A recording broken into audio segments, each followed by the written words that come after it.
Écoutez, écoutez, ouvrez bien grandes vos 3 oreilles, les 2 de chaque côté de la tête et la grande oreille du cœur.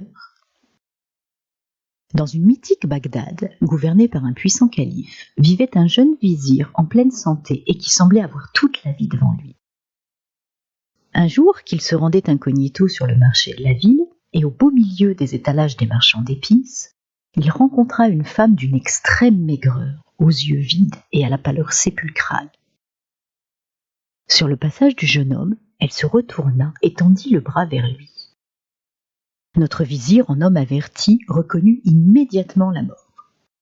Elle avait délaissé sa faux et habillé son squelette grinçant d'un peu de chair humaine, mais il était certain de sa rencontre, et il en frémissait encore alors qu'il empruntait le chemin qui le ramenait au palais du calife. Terrorisé par ce qu'il avait vu, il supplia alors son calife de le laisser fuir Bagdad, lui expliquant que la mort était ici et qu'elle voulait le prendre.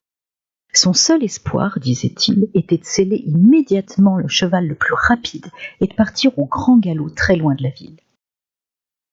Quelque peu surpris, le calife lui accorda cependant le droit de partir. Il lui demanda toutefois quelle serait sa destination, et le vizir répondit que, pour fuir la mort, il partirait à Samarcande.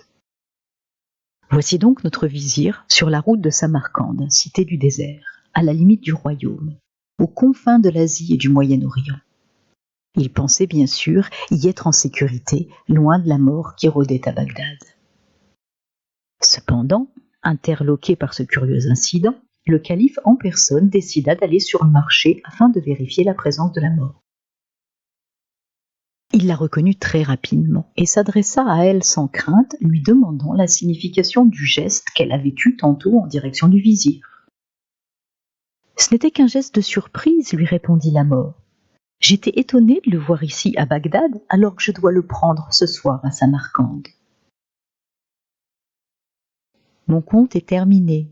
Il n'est ni vérité ni mensonge. C'est à vous d'y voir clair.